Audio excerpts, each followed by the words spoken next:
Hello, welcome to Organic Acting. I'm Chris Conway and this is Stanislavski linking the external to the internal, part 2. So last week I broke down some key elements from Stanislavski's book, Building a Character. Now I'm going to move on and kind of bring everything together. If you haven't watched part 1, I really recommend you watch that to give you a good basis to understand what's going to happen in this lesson. Don't forget to stay tuned to the end of the video where I will bring all of this together into 2 very useful exercises. So by now you'll have watched part 1 and you will have downloaded this resource. This is the checklist for text and character work. Yes, I forgot what the title was, that's why I had to remind myself. And this is a pretty detailed checklist. So this is something you can use when you've just been cast, let's say in a play, and you are starting to work out who the hell your character is. Some of you might look at this and go, what the hell?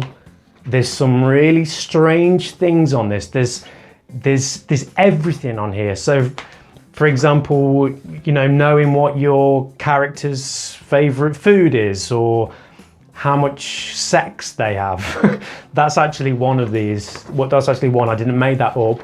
One of these is how much sex does your character have? I had a student once that actually said to me, why the hell would you need to know that? What's that got to do with anything? But remember, with Stanislavski, it's a complete knowledge of your character. If you had a different approach to a character and to research, yeah, by all means, get rid of that. It's a case of whatever works. But Stanislavski, it's naturalism. It's knowing every single facet of your character.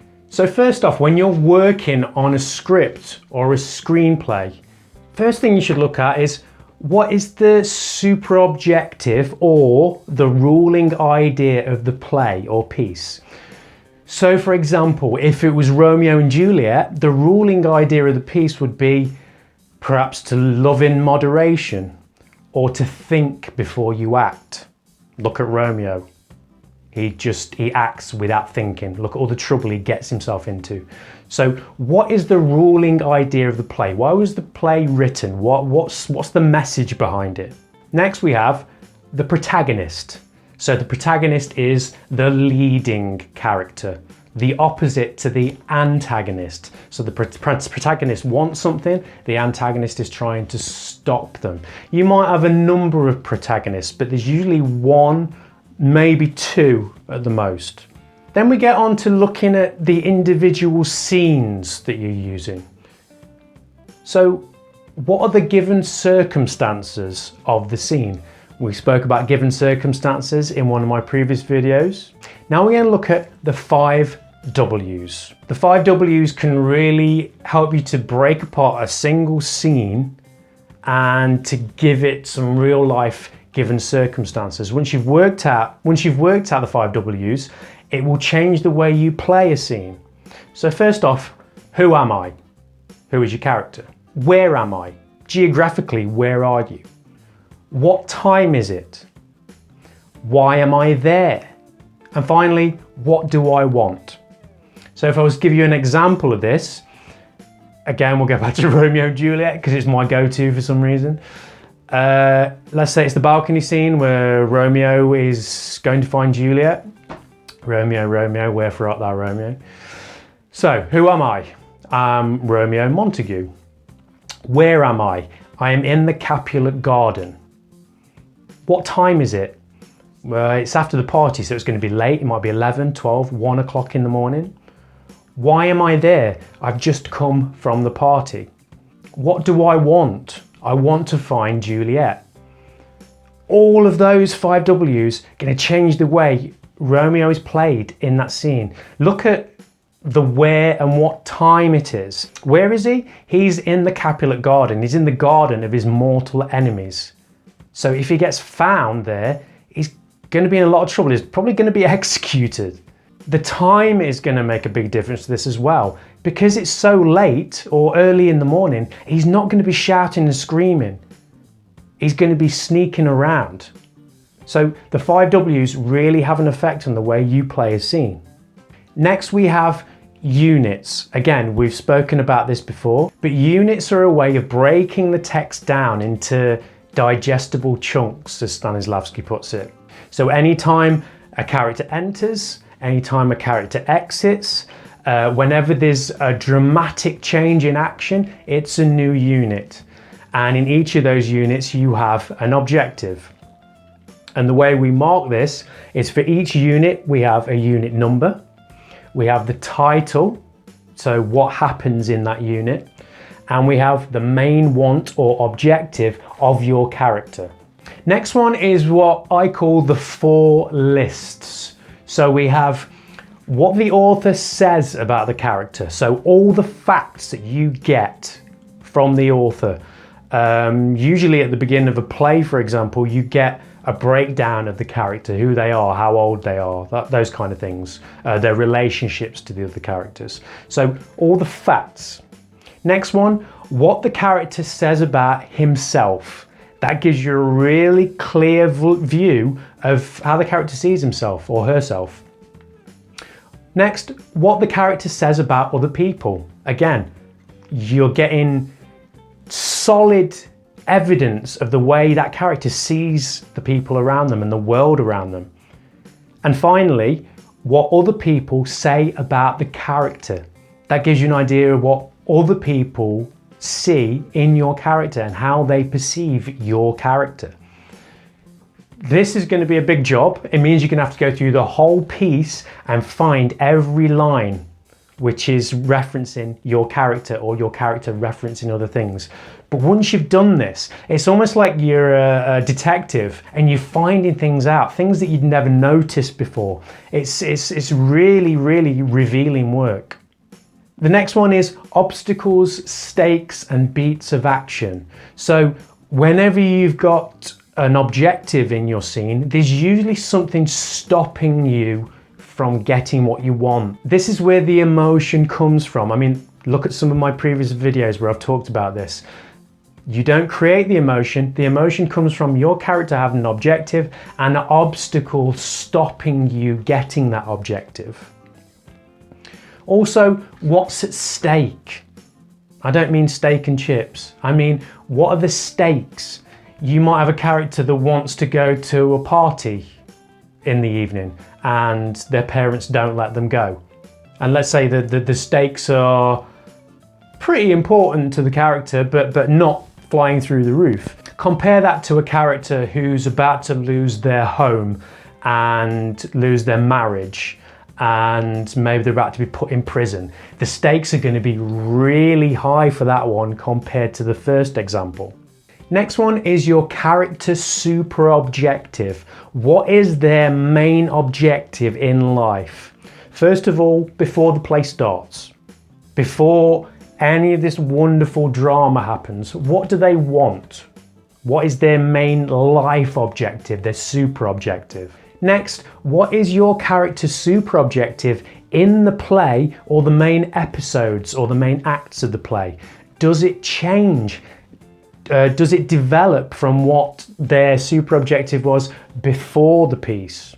Next, we have their predominant inner motive force.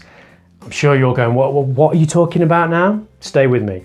So there's 3 in terms of naturalistic acting. We have will, intellect, and emotion. Which one of those leads your character? There might be a combination, but there's usually one that's dominant. So are they a character that gets things done through will alone, through the force of their will? Are they someone who's more intellectual and thinks and plans? Are they someone who's governed by emotion, governed by their heart rather than their head? Let's go back to good old Romeo Loverboy again. Romeo in Romeo and Juliet, what would he be led by? Say it with me. Emotion. He's led by his heart rather than his head. If he would stop and think, a lot of the things that happen in the play would never happen. But he's led by his heart, by his love, by his emotion. The next one is your character's qualities. So 5 contrasting qualities, at least 5. And then the similarities and differences to you, the actor. How are they similar and different to you? Next, your point of sympathy or even empathy with the character. If you were to put yourself in their shoes, which you should be doing, how do you understand them? Even if you can't sympathize with them, can you understand why they do the things they do? Even if you're playing a really evil character, there's not really such a thing as good, bad and evil in naturalistic acting, but if you were playing a bad character, how do you empathize with them? Can you empathize with them? You should be able to empathize with them on some point. And then we get on to our three main sections for character work. First, we have our social section. So things like the character's family, the nature of their parents, what are their parents like? Are they still married? Is it a normal family? Do they have a mother or father who's living somewhere else? Do they have brothers, sisters? What class are they? Are they working class, middle class, upper class? Are they married? Are they single? If they're in relationships, what are the nature of those relationships? What's their job? What does it entail? Is it suitable? Do they like their job? What's their income like? Is their income enough to support them? Their education, what, where? Their religion, do they have a belief system in place? Does that affect their lives and the way they interact with the world around them? Next, what's their nationality? Their politics, their position in the community, maybe their membership of societies or clubs, their roles in those clubs. What are their hobbies? Do they enjoy any sports? And just going back to what I said before, you might be thinking, what? Why on earth am I working these things out? Remember, it's naturalistic acting. We need to know as much as possible about these characters to make them real, to make them jump off the page. For some of these things, you might need to use your imagination. Some of them, you will have the evidence in the play. But either way, the more of this work you can do, the more you can have a real breathing character, trust me. Next we have psychological. So what is their ambition? What do they want to be? Next, their attitude to life. So is it militant? Is it resigned? Is it positive? Is it restless? Is it defeatist? Is it generally optimistic? Do they have any disappointments in life? Things that they look back on, things that stick in their head just before they go to sleep at night. What are their big disappointments? What are their joys? On the opposite end of the scale, the flip side of the coin, what are they most jubilant about? What are their complexes? So do they have any obsessions? Do they have any phobias or manias? Are any of these things debilitating? Next we have, are they an introvert, an extrovert, an ambivert? That's a mixture of the two. What is their temperament like? Are they angry? Are they balanced, placid, neurotic, fiery or volatile? Next one, here it comes, sex. How much sex do they have? Do they have any preferences in the bedroom? Do they like sex or not like sex? Intelligence, how intelligent are they? Finally, skills. Do they have any skills which are perhaps unique to them or unique to their workplace? Something that separates them from other people. And finally, we have the physical. This is really connected to building a character and the physicality of a character. So how old are they?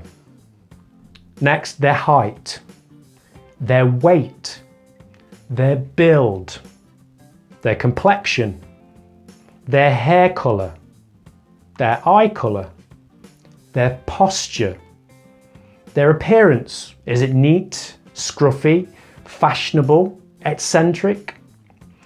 Any defects in their physicality? Maybe they have injury in their knee. Maybe they've got a warped or crooked spine. Any defects that they have, that they were born with or have happened to them through an accident. Any hereditary features, so what features did they get from their mum and dad? So maybe red hair or freckles. Their physical tempo, so this is the tempo that they move with and act with internally and externally. So you might have a character that has a fast inner tempo and a fast outer tempo. So they think really quickly and they move very quickly. You might have a character who has a slow outer tempo. They move very slowly, but they think very quickly. Someone who might be a bit more conniving and thoughtful. Yeah, they don't have to move for anyone, but they're constantly thinking and planning. Or the flip side of that, you might have someone that moves very quickly, but is very slow cognitively. The next one is their center. So when they move from point A to point B, what do they lead with? What part of their body do they lead with? Is it their arms? Do they lead with their legs? Is it their head? Where is the center of energy in their bodies, and how do they lead with that part of the body? So now you have a complete checklist for text and character work. What I'm going to do now is give you a couple of exercises which you can implement to really bring everything together and start creating your characters. So the first one is an exercise looking at the way a character moves compared to the way you as the actor move. So what you're going to do is you're going to find a space. It could be in your living room, it could be in your bedroom, it could be out on the street if you wanted to. Somewhere where you've got some space to move. And what you're going to do is you're going to walk. That's it. Just walk at your normal pace around the space in no particular direction. And I want you to pay attention to the way you move. Okay, what is your pace? Do you lead with a certain center, a certain part of your body? Where is your eye line? What are your hands doing? All of those things, and just become aware of your gait. Something that you perhaps don't really think about when you're walking from A to B, but I want you to be consciously aware of it. Then, when you've kind of made a bit of a self-analysis of your body, I want you to count down from 5 to 0. When you hit 0, I want you to start moving around the space as your character. So how does your character move? Remember, we're staying away from stereotype or archetype. We're basing all of this on the research that you've done and using your imagination for this character. You're going to move as that character, and you're going to pay attention to how that character moves and how that is different from the way you move. So what part of the body does your character lead with? Where are they holding themselves? What are their hands doing? Where is their eye line? How quick are they? You know, we spoke about external tempo. How quick are they getting from A to B? Go into detail. Think about their head placement. As they walk, is it slightly jutted forward? Is it central? Is it back? The same thing with the shoulders. Are they slightly forward? Are they central? Think about the way the person walks and the way their feet fall onto the ground. Is it from heel to toe? Do they walk flat-footed? Do they walk on the outside or the inside of their feet? And I want you to pay attention to the sensations in your body. You might find that you start to ache like hell because you're holding yourself in a way that you're not used to. After you've done that, and you're still walking around, count from 5 down to 0, and then you walk as yourself again. You're back to being an actor. And I want you to do a little comparison. What are the sensations? How is that character different to you in terms of their physicality? Once you've done that enough, you can really start to have a physical sensation of how that character moves, and you get to know that character through the way they move. The next one is based on Stanislavski's method of physical action. So that term was only really applied after Stanislavski died. But what Stanislavski still said was that through the actual doing, by the actual playing of a character in a set given circumstances, you can start to feel more akin to that character and more like you're in their shoes. So one of the exercises I like to do, or get my students to do, is to find a corner. Again, can be any corner, anywhere. And to choose a simple everyday task. It can be making breakfast. It can be cleaning the bathroom, okay? And once you've gone through the previous exercises and you know your character's tempo, you know the way they hold themselves, I want you to carry out that objective, cleaning the bathroom, as your character. Now, it's not a performance for anybody else in the room. It's not a performance for yourself. It's, again, self-analysis. But using a set given circumstances and an objective, you can again put yourself in that character's shoes and start to discover things about the way they achieve their objective. Even though it's a simple task like cleaning the bathroom, it's not that simple. I hate cleaning the bathroom. You find out who they are and their attitude to these things. So, you know, how quickly do they go about the task? How do they clean the sink? Is it done very quickly? Do they take their time on it? Do they take pride on it? Are they physically able to do a task like this? Do they have any defects, let's say in their hands and fingers? And again, it's like you're being a bit of a detective, you know, or you're meeting your character and shaking their hand. You're really getting to know who they are. Thank you so much for watching this video. If you enjoyed it, please leave me a comment down below. Perhaps let me know who you are, give me a topic I should cover in the future. Like, subscribe, hit the bell icon. I'll see you next week. I've been Chris Conway. Goodbye.